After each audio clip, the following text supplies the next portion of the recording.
Assalamualaikum warahmatullahi wabarakatuh, Bapak-Bapak, Ibu-Ibu semua. Sesuai janji saya, kita mulai jam 13.50.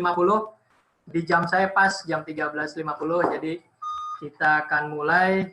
Sekali lagi kami ucapkan terima kasih atas kehadiran Bapak Ibu semua yang hari ini sudah meluangkan waktunya untuk ikut dalam dialog UMKM Sawit sesi 2. Temanya peluang pengembangan mini CPO plan bagi UMKM Sawit. Sebelum kami mulai kegiatan ini, kami ingin memberikan lagu buat Bapak Ibu semua supaya lebih semangat. Mungkin yang tadinya baru selesai makan siang, belum sempat ngopi, kita kasih lagu ini jadi lebih semangat. Jadi hari ini adalah hari yang spesial, Jumat, mungkin hari Jumat yang sangat penuh berkah buat kita semua, karena 3 hari lagi kita akan menyambut Hari Kemerdekaan Republik Indonesia yang ke-75. Jadi kami ingin memberikan sebuah lagu untuk Bapak Ibu semua untuk menggugah semangat nasionalisme kita dan juga semangat keindonesiaan kita. Silakan untuk tim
Oke, terima kasih Bapak Ibu semua. Semangat kita, semangat Indonesia. Lagu tadi lagu Kebiar-Kebiar.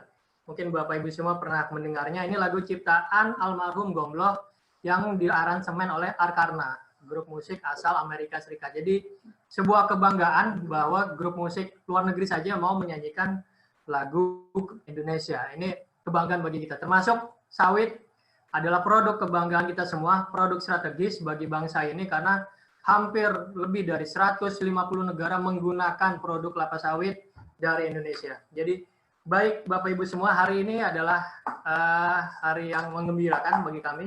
Terima kasih atas kehadiran Bapak Ibu sekali lagi sudah meluangkan waktunya dalam dialog UMKM Sawit sesi 2. Temanya peluang pengembangan municipal plan bagi UMKM sawit. Mungkin yang sebelumnya di sesi pertama sudah ikut, tentu sudah sangat memahami bagaimana persoalan di UMKM sawit. Tapi hari ini yang mungkin baru ikut, kita memang akan fokus kepada membahas tema-tema terkait pabrik kelapa sawit, khususnya untuk teman-teman kita ini, teman-teman di petani. Jadi memang hari ini hari yang sangat spesial bagi kami maupun buat Bapak Ibu semua. Dan kami ucapkan juga terima kasih kepada para pembicara kita yang sudah hadir hari ini. Semuanya sudah hadir, termasuk dari redaksi ahli kami sudah hadir. Ada Bapak Dr. Rusman Heriawan, beliau sudah hadir. Lalu Bapak Dr. Purwadi, beliau sudah hadir.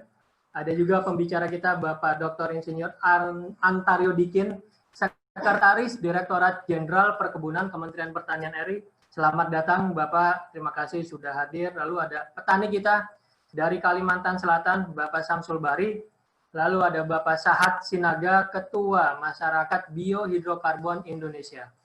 Dan juga ada pembicara kita dari peneliti Pusat Penelitian Kelapa Sawit, yaitu Bapak Dr. Donald Sihaan.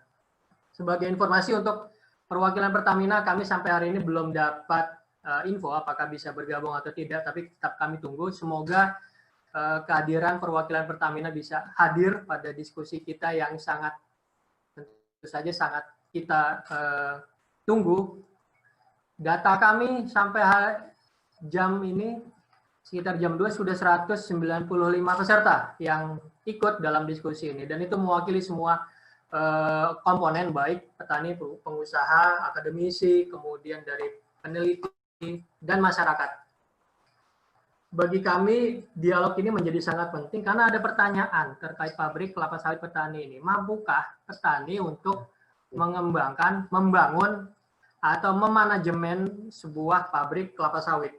Artinya ada sebuah transformasi. Kalau dulu kita kenal petani kelapa sawit hanya sebagai penghasil TBS, tapi akan naik kelas menjadi petani yang bisa menghasilkan CPO.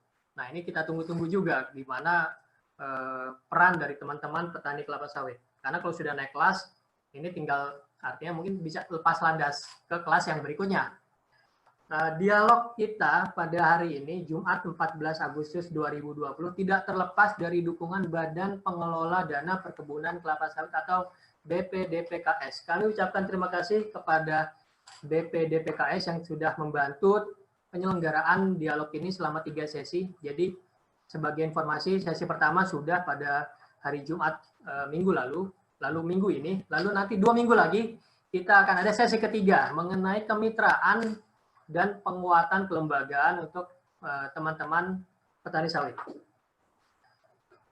Yang kami ingin beritahukan, mungkin Bapak Ibu juga belum, mungkin ya ini sebatas informasi, Badan Pengelola Dana Perkebunan Kelapa Sawit ini ada badan layanan umum di bawah Kementerian Keuangan yang tugasnya memungut dan menghimpun serta mengelola dana itu untuk kepentingan industri sawit. Jadi dana ini digunakan juga untuk peremajaan sawit rakyat, penelitian, lalu nanti rencana untuk sarana prasarana, promosi, kemitraan, termasuk pengembangan sumber daya manusia, dan yang terakhir untuk memberikan insentif bagi program mandatory biofuel atau biodiesel.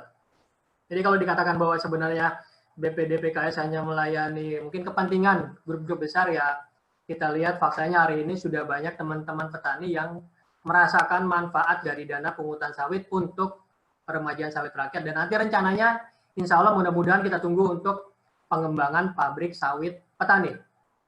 Ini yang kita tunggu. Mungkin teman-teman petani juga menunggu ya. Nah, Untuk berikutnya, sebelum kita mulai sesi dialog ini, kami punya redaksi ahli yang itu biasanya akan memberikan semacam kata sambutan atau prolog untuk menjadi pengantar bagi jalannya diskusi ini.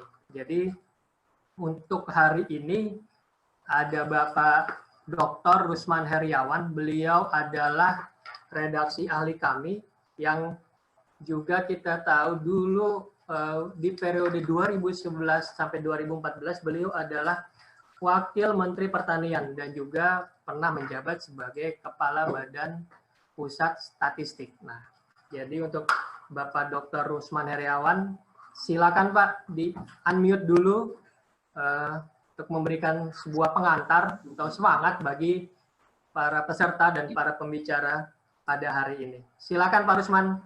Ya, Assalamualaikum warahmatullahi wabarakatuh. Waalaikumsalam warahmatullahi wabarakatuh. Ya, ini selamat sore bagi para peserta sekalian. Ini ada banyak tokoh di sini, ya. Semuanya saya percaya punya kepentingan yang sama lah terhadap kemajuan sawit Indonesia begitu. Saya ingin menyampaikan beberapa hal dulu. Yang pertama, ini tentu merupakan kehormatan bagi saya ya untuk memberikan pengantar atau prolog ya dari acara kita dialog sawit pada hari ini, khususnya membahas mengenai pengembangan ya, CPO mini plan ya, apakah itu mungkin atau tidak, nanti banyak ahlinya di sini, kita bisa diskusikan lebih lanjut. Saya juga senang hari ini kita punya panelis yang memang mumpuni ya, yang punya keahlian di bidangnya masing-masing. Ya, ada kawan saya ini Pak Antarjo, ya, Sesdirjen. Ya, terima kasih Pak Antarjo ya sudah ngasih ruangan juga untuk implementasi dari Rencana Aksi Nasional Kelapa Sawit Berkelanjutan. Kemudian ada Pak Saad Sinaga, ada Pak Samsul Bahri, Pak Donald ya dari PPKS, ada dan juga tentunya tokoh penting sebagai moderator Pak Purwadi begitu. Saya ingin memulai ya supaya kita punya fokus gitu terhadap dialog kita ya, apa sih yang dimaksud dengan mendirikan pabrik ya, apapun namanya, mini plan kah ya, maxi plan apa-apa, tapi kita sedang akan membicarakan kemungkinan ya membangun suatu mini plan yang dikelola, dimiliki dan bagi kepentingan ya para sawit rakyat gitu sebagai ownernya. Apakah itu mungkin? Gitu.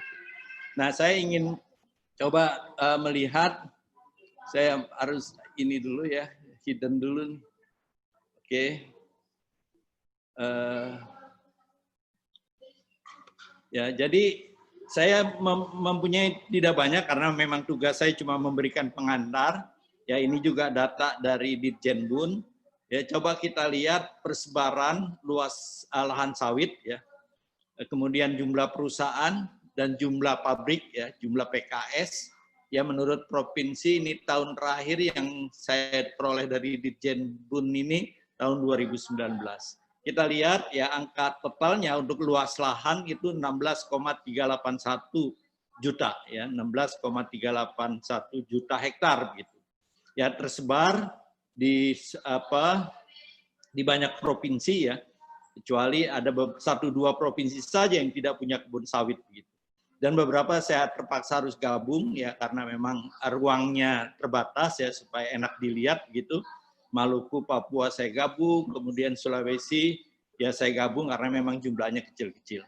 Ya, kalau kita lihat di sini ya, ini luas lahan ya, yang paling utama yang terluas itu adalah Riau, yaitu sampai 20,68% ya, dari 16,38 juta hektar. Ya, jadi Riau lah, championnya Riau. Nomor 2 ya, championnya adalah Sumatera Utara ya. Bahkan Sumatera Utara ini lahir duluan sawitnya ya, daripada Riau. Tetapi Riau punya lahan yang lebih luas, jauh lebih luas, karena di Sumatera Utara itu tidak sawit saja kan, dia termasuk juga ada tanaman perkebunan unggulan lain yang ada di Sumatera Utara. Ya. Kemudian Kita lihat juga persebaran dari jumlah perusahaan, PT-nya gitu, ya ada berapa, kemudian juga jumlah PKS-nya, pabrik kelapa sawitnya. Nah, dari tabel ini, ya sebenarnya saya bisa menjelaskan ini 1 jam gitu. Tapi karena waktu saya paling banyak 10 menit, ya saya hanya ingin mengambil kesimpulan dari tabel ini bahwa ada hubungan linier antara luasan sawit ya dengan jumlah perusahaan dan juga dengan jumlah PKS-nya. Kurang lebih lah. Contoh Riau misalnya, ya peranan atau kontribusi dari lahan sawitnya itu 20,68, ya kemudian jumlah perusahaannya 19,18, kemudian jumlah PKS-nya 22. Jadi sekitar 20%. Gitu. Ya, memang ada yang ekstrim, ada yang misalnya jumlah lahannya, persentasenya untuk satu provinsi tertentu lebih kecil dari jumlah PKS-nya dan jumlah perusahaannya. Ini bisa dimaknai lebih dalam lagi sebenarnya, kenapa bisa terjadi seperti itu. Nah, jadi ada hubungan atau hubungan linier antara luasan lahan dengan jumlah perusahaan dan jumlah PKS-nya.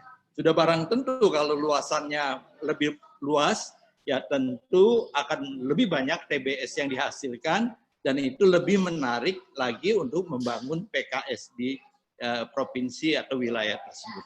Lanjut. Berikutnya, nah ini adalah persebaran ya jumlah jumlah pabrik kelapa sawit, jumlah pabrik menurut provinsi dan kapasitasnya gitu. Ya, ini kita lihat ya, ini saya pindahkan dari tabel pertama tadi jumlah perusahaan dan jumlah PKS saya pindahkan.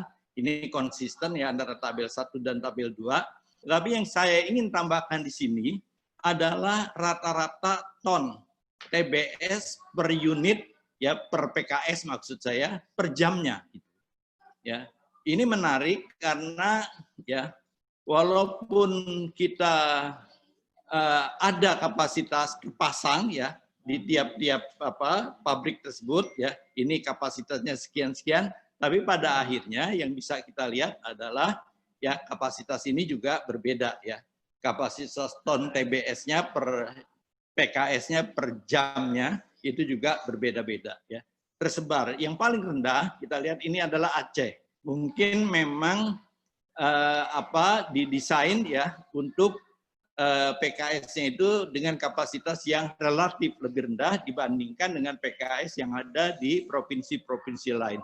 Yang paling tinggi kapasitas per jamnya itu adalah di Kalimantan Tengah ya, itu sampai 56,54. Tetapi kita dapat angka rata-rata nasional itu adalah 47,39 ton TBS ya per jam gitu untuk satu unit ya, satu PKS. Nah, ini juga bisa dimaknai lebih dalam, kalau punya waktu ini bisa kita lihat ya nanti kemana arah dari mini plan yang kita inginkan dari suatu PKS yang diinginkan, pabrik yang diinginkan oleh masyarakat petani atau khususnya smallholder itu.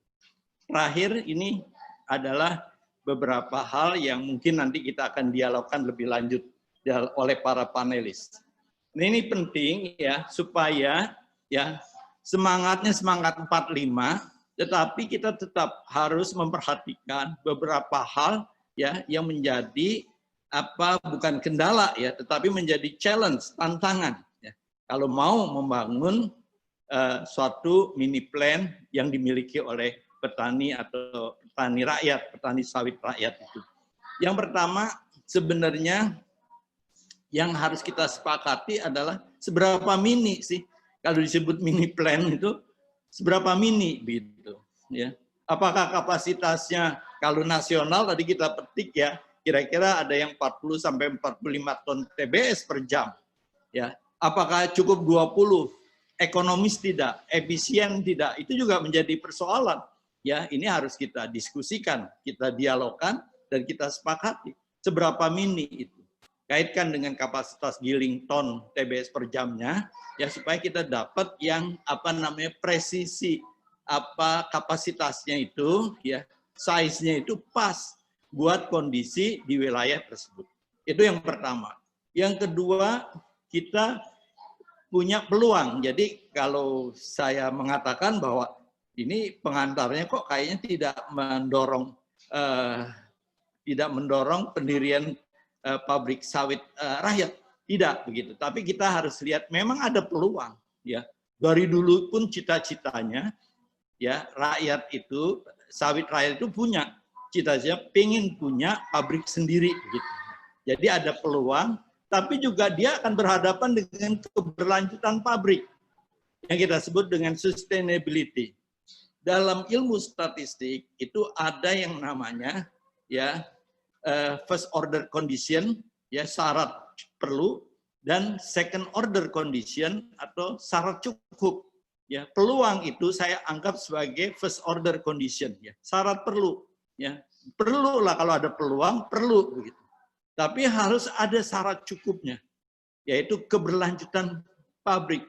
Jangan sampai digunting pita, ya, kemudian ada selebrasi di sana, ya, peresmian dan sebagainya, ya, tahu, ya, baru setahun nggak kedengeran lagi. Itu yang tidak kita inginkan. Jadi ada peluang, tapi juga menjadi tantangan kita adalah keberlanjutannya seperti apa. Ini penting gitu, ya.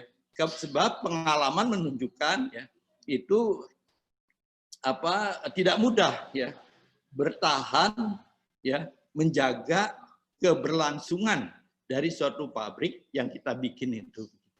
Yang ketiga, ya, yang juga perlu kita dialogkan adalah soal keberlanjutan itu sendiri. Ya, kita melihat dari dua sisi keberlanjutan ini. Pertama, keberlanjutan dari sisi pabrik, ya, dari sisi hulunya, dari sisi produksinya, ya. Pabrik dibuat, sudahkah diuji rantai pasoknya, TBS-nya, luasannya seberapa jauh di sana yang bisa menjamin ada bahan baku setiap hari, ya, itu akan datang masuk gitu. Jangan sampai, ya, kemudian pabrik itu mengolah menjadi CPO, ada mill di sana, di sana, ya, 1 minggu berturut-turut, minggu depan hilang dia karena TBS-nya nggak datang lagi gitu. Ini sangat tidak efisien gitu. Harus ada namanya mengulang lagi, start lagi dan sebagainya. Ya, ini itu menjadi tidak efisien. Kemudian juga yang perlu tidak sekedar menghasilkan CPO, tapi kita juga harus memenuhi, ya, kalau bisa sekalian di dalam speknya itu standar teknologinya seperti apa, ya, dan standar mutu CPO-nya seperti apa, ya, karena ini penting, tidak sekedar pokoknya dapat CPO lalu kemudian setelah dapat CPO mau dijual kemana, itu kan juga menjadi hal yang perlu menjadi perhatian. Kemudian juga lokasi pabrik. Pabrik ini mau didirikan di mana? Gitu, ya. Karena ada dua hal yang perlu menjadi perhatian. Apakah, ya, sawit rakyat itu dalam satu hamparan lokasi tidak, atau bersifat scatter, ya, terpencar-pencar, remote begitu. Itu juga penting gitu. Ini menyangkut persoalan rantai pasoknya nanti begitu, ya. Kemudian lokasi pabriknya ditaruh di mana itu juga menentukan sekali. Cerita-cerita mengenai apakah dia mendekati kepada potensi kebun sawit yang paling potensial, ya. Kemudian nanti yang lain itu tinggal mengirim ke sana, atau didirikan di daerah yang kita perhitungkan akan lebih dekat CPO itu untuk di-deliver ke tempat lain. Ini juga menjadi persoalan. Yang berikutnya juga yang tidak kalah penting, apapun yang mau kita lakukan itu harus ada kesepakatan, ya, merupakan hasil rembuk petani, itu penting itu. Jadi ini tidak ada, ya, karena ini mau dimiliki bersama, ya, dengan petani setempat, ya, tentu kesepakatannya seperti apa, ya, kontribusinya seperti apa, masa depan benefitnya seperti apa, dan sebagainya harus dibicarakan, ya, di antara petani itu sendiri. Yang keempat, ya, ini keberlanjutan dari sisi yang lain. Tadi keberlanjutan dari sisi produksi, keberlanjutan dari sisi pemanfaatan, marketnya. Ya, kalau yang mau jalan pikiran kita sederhana aja, ya pokoknya kita hasilkan CPU dipakai sendiri sajalah. Ya, contoh misalnya kita membangun desa mandiri energi. Ya, terus desa mandiri energi ini kalau produknya berlebih, ya misalnya bikin B20, atau B100 lah, karena ini tingkatnya di desa, tingkatnya di tingkat rakyat, ya barangkali memang B100 begitu. Ya, tapi sampai seberapa jauh dia memproduksi kemudian dikonsumsi sendiri saja begitu. Ini kan sederhana begitu. Ya, tapi pada akhirnya tidak sederhana kan begitu. Jadi untuk keperluan sendirikah atau untuk dijual ke industri hilir? Nah, kalau dijual ke industri hilir, tentu harus ada ya dari awal didirikannya itu ya harus ada kesepakatan, ada semacam katakanlah memorandum of understanding atau nota kesepakatan atau apa dengan industri hilirnya. Sebab kalau kita bikin pabriknya ya kemudian pokoknya nantilah yang penting CPU-nya dihasilkan dulu, itu juga tidak ada keberlanjutannya gitu. Khawatir begitu ya. Lalu apakah untuk ekspor? Ini juga harus bicara dengan eksportirnya. Jadi pendek kata nomor 4 ini yang perlu dibangun adalah network-nya. Network ya. Network antar pihak yang akan memajukan, yang ikut berkontribusi terhadap pengembangan mini plant tadi.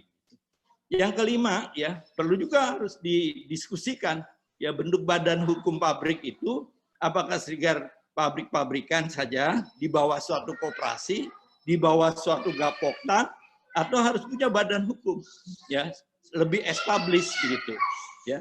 Kemudian juga bagaimana pengorganisasiannya di dalam ya, kemudian tata kelola pabriknya seperti apa ya.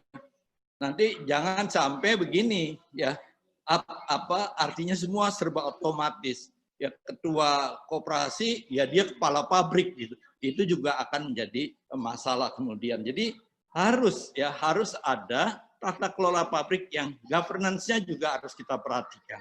Yang terakhir intinya sebenarnya siapapun ya harus membantu kalau ya ada feasibility study yang independen sifatnya dari mulai hal-hal yang saya ceritakan di atas ini ya. Jadi harus ada visibility study-nya supaya ada jaminan bahwa pabrik itu punya keberlangsungan atau lebih sustain gitu ke depannya. Saya kira ini yang bisa kita diskusikan ya. Yang penting begini ya, petani itu kan bermimpi pengen punya pabrik ya. Persoalannya apakah the dream will come true? The dream will come true or the dream will never come true. Itu aja sebenarnya ya. Semangat ada, tetapi kalau tidak ada strateginya, tidak ada plan yang baik ya, apalagi melalui feasibility study, saya khawatir ya kita kaget-kagetan saja begitu akhirnya. Saya kira itu mohon maaf ya, tidak bermaksud untuk ini kok susah banget gitu. Tidak. Saya juga punya semangat yang sama ya. Mesti ada best practices ya, best practice lah. Ada contoh yang baik tentang adanya suatu pabrik mini yang dimiliki oleh rakyat kita. Terima kasih sebagai pendahuluan.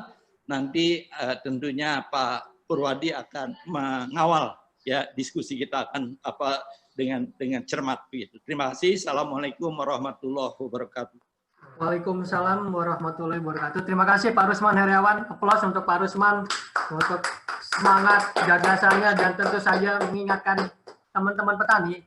Jadi tidak cukup semangat, garis bawahi, tidak cukup semangat, tapi kita butuh manajemen strategi yang kuat supaya bisnis ini, pabrik ini adalah bisnis, bukan sekedar semangat. Itu bisa terus berlanjut dan nanti bisa dikelola baik oleh teman-teman petani maupun kelompok tani. Sebelumnya saya ingin menginformasikan Bapak Antario Dikin, Sesdijen Perkebunan, menghadiri dulu ada kegiatan pelantikan di Kementerian Pertanian. Beliau akan bergabung lagi sekitar jam 3 bersama kita untuk ada presentasi dari beliau dan mendengar tanya jawab maupun tanggapan dari Bapak Ibu. Sebelumnya saya mewakili majalah Sawit Indonesia, Koyum Amri, pemimpin redaksi, ingin mengucapkan terima kasih sekali lagi untuk para tokoh dan senior kita yang sudah hadir. Saya lihat ada Bapak Derom Bangun, Bapak Joko Supriyono, lalu ada Bapak Sahat Sinaga, lalu saya lihat dari daerah juga banyak, ada Bapak Timbas, lalu ada Bapak Sujai, kalau tidak salah tadi ada Bapak Sujai Kartasasmita, guru kita, senior kita, mentor kita yang terima kasih sekali lagi sudah mau bergabung pada dialog hari ini, dan saya ucapkan terima kasih juga kepada teman-teman Asosiasi Petani, ada Bang Gulat Manurung, Ketua Umum DPP Apkasindo, lalu ada dari Samadeh, tadi saya lihat ada Bang Tolen Getaren, lalu dari teman-teman dari Aspektir dan teman-teman kelompok tani lainnya yang hari ini, siang ini mau bergabung bersama kita. Mohon maaf kalau saya mungkin ada yang terlewat dalam ucapan saya dan apresiasi saya. Dan tidak lupa tadi saya lihat ada juga teman-teman Kepala Dinas Perkebunan, ada Pak Rawing Rambang, Kadisbun Kalimantan Tengah. Terima kasih Pak sudah mau hadir. Dan untuk itu acara ini akan dipandu oleh redaksi ahli kita Bapak Dr. Purwadi. Beliau dulu kita kenal Rektor Instiper periode 2009-2019. Tapi sekarang beliau mau meluangkan waktunya untuk bersama kami majalah Sawit Indonesia memberikan gagasan maupun memberikan update informasi terkait industri perkelapa sawitan. Untuk itu saya serahkan kepada Bapak Dr. Purwadi. Silakan Pak Purwadi untuk memandu jalannya diskusi kita pada hari ini.